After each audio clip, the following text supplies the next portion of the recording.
Alright, so welcome back mga kanatik. Yan, so for today's video, samahan nyo nga pala ako. May babalik lang tayo na nabili natin na item sa Shopee para dito sa ating Honda Click 125i version 2 ano. Yan, so ibabalik natin siya kasi yung dineliver ng seller is mali yung kulay. Yan, so sana naman sa mga seller na kumbaga kung hindi naman talaga available yung kulay na yun, wag nyo i-deliver, diba? And then sana magkaroon din sila ng mga checker, iba yung picker, iba yung checker, diba? And then iba rin yung sa packaging, para sa ganun naiiwasan yung maling ipapadala nyo dun sa buyer, no? Kasi kawawa naman yung buyer na bumili. Kumbaga sa dami ng seller sa online is dito siya or sa inyo siya nagtiwala, di ba? Huwag nyo naman sayangin yung pagkakataon na yon. Huwag nyo rin sayangin yung ratings nyo na mag-rate yung mga buyer na pangit yung serbisyo nyo or mali-mali yung pinapadala nyo. Yan. So sana maging ano lang to, no? Parang paalala para sa mga seller. Wag po tayo dun sa makabenta lang tayo. Dapat dun tayo sa serbisyo totoo lamang, di ba? Ayan. Actually itong seller naman na to is nakausap ko naman siya, responsible siya sa chat. And then ang offer niya sa akin is pwede namang i-return refund. Pwede ko nang i-drop yung item sa nearest na JNT sa lugar ko. Yan. And then pwede ko rin siya puntahan sa mismong shop nila, no? So inaamin naman niya yung pagkakamali nila. And then yung sabi niya nga dito, mali yung ang nagkamali dito is yung picker nila. Yan. So una na pagkasunduan namin talaga is i-drop ko na lang yung item sa nearest JNT, and then i-return pa niya yung ating pera. And then yun nga, nagbago yung isip ko ngayon. Sabi ko pwede bang puntahan ko na lang sa shop nila, no? Total is meron pa akong bibili or meron din ako isa pang nakita na item na gagamitin ko na pwede kong bilhin doon sa shop nila. And then at the same time, hindi ko na kailangan mag-antay ng delivery para doon sa ating item. Then pwede ko rin siyang i-check, diba, kung okay ba yung item, may gas or what. Yun nga lang, sayang sa oras and then sa gas. Ayan. So ito nga pala is rotor disc para sa ating Honda Click, ano, na 260mm. Actually nakabili na rin ako ng bracket. Okay naman yung bracket. Yun nga lang, sumablay dito sa rotor disc.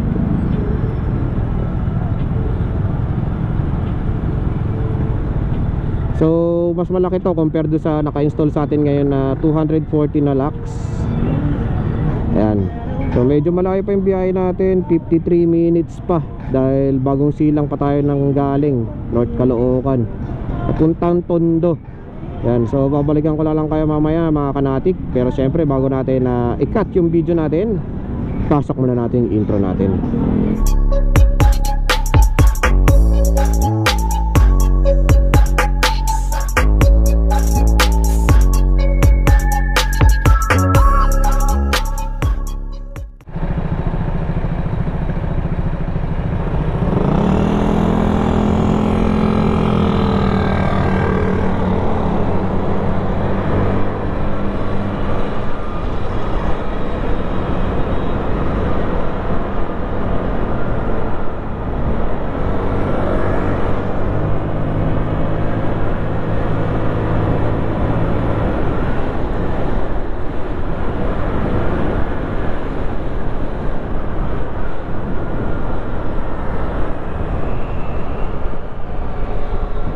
minutes.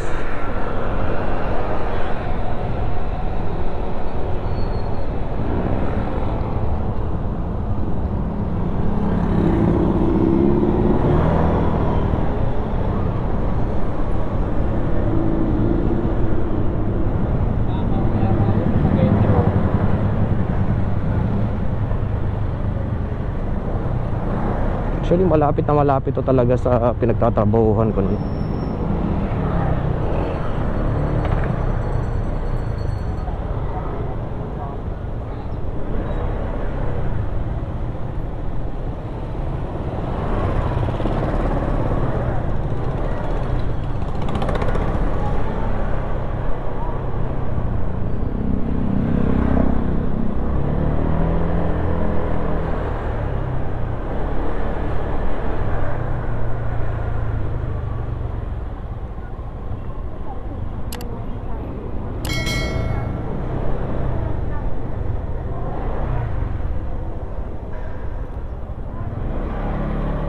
Okay, dito na tayo.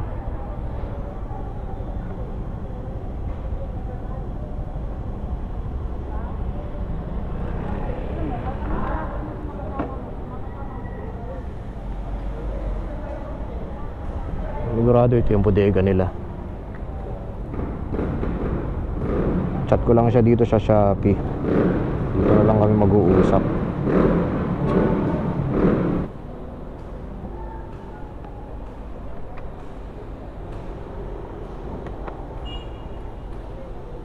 Ito yung item na mali. Yan. Ayan siya, kulay black. Kailangan ko kasi gold.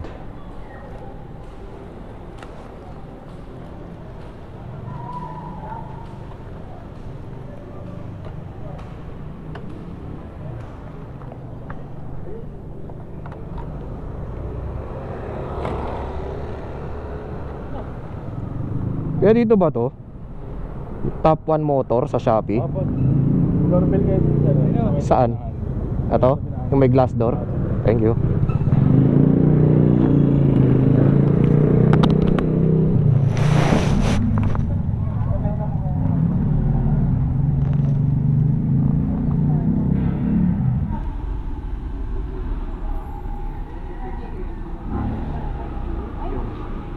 May babalik akong item, may kausap na ako sa shop.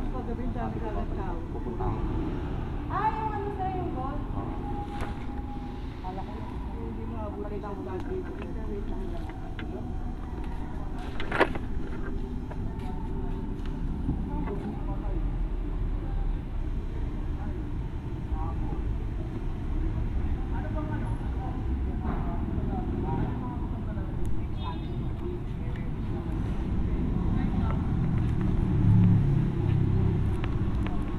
Ay, cancelin ko na lang, tsaka re-receiving ko na lang yun. Cancel tsaka receive ko na lang yun.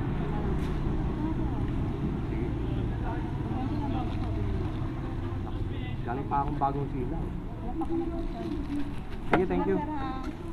Thank you po.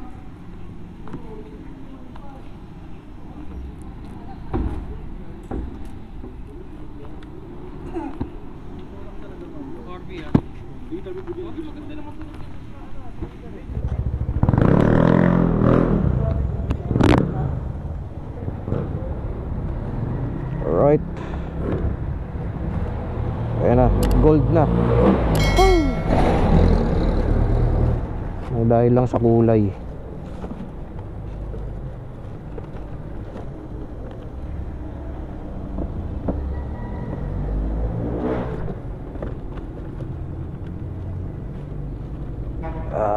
Kailangan ko lang i-fold ng konti.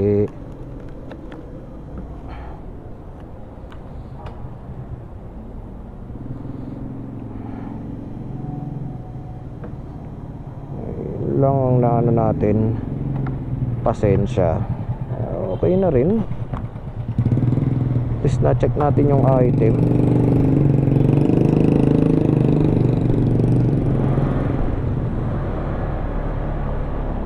Hindi na rin tayo nag-antay.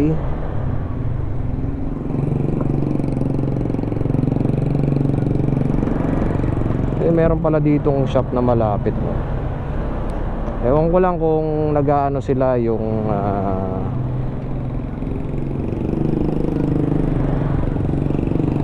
baga parang pwede kang ano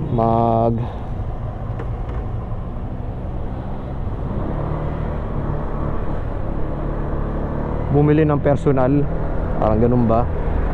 Yan. So pauwi na tayo, babalik pala tayo sa trabaho. Yan. So hindi ko alam kung ano oras tayo makakabalik, pero tingin ko mga 2:30 nasa trabaho na tayo. So ito nga palang Evans na rotor disc or disc brake na nabili natin is 260mm siya, no? So malaki siya, hindi siya uobra sa stock na caliper natin. Kailangan talaga ng extension bracket. Yan. So ito nabili ko sa halagang 935 pesos. Yan. So meron din naman ito yung sa mga ano, no, matawag doon, King Drag. Yan, no? So marami kang option sa King Drag. Yung nga lang medyo mahal yung sa King Drag, and then ilan na lang din yung pagpipili ang ano, pagpipili ang kulay. Wala minsan dun yung gusto natin na gold black, kaya nauwi tayo dito sa gold silver. Halos the same lang sila ng style, tsaka ano, wala namang pinagkaiba. Mga butas, mga pin, parang rebranding lang talagang nangyari dito. Ayan. Yung King Drag ata nasa kulang 1.4. Yan, may mga 1.2, may 1.4. Pero itong Evan, ano lang siya, 1,000 lang. Yan, almost the same lang yan. Alright, so siguro by weekend try natin siyang ma-install. Yan. So doon ko may explain mabuti yung regarding doon sa bracket, and then dito sa caliper natin, no? Actually kasi meron pa akong tatabasin dito sa caliper natin. Ang nangyari kasi dito is nung pinagawa ko sa JJQ, wineldingan nila ng bagong or extension yung pinaka caliper natin, no? Kasi nga mas malaki yung disc brake ng Aerox. Ayan. So tatanggalin natin yung pinaka dinuktong nila, gagrinderin pa natin. Alright, so hanggang dito na lang mga kanatik. Hopefully kahit paano is may lesson yung ano natin ngayon, no?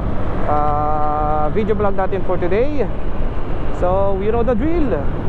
Please like, share, and subscribe, and don't forget to hit the notification bell para lagi kayong updated sa mga videos na i-upload pa natin. Once again, akong inyong lingkod, Click Natik, signing off.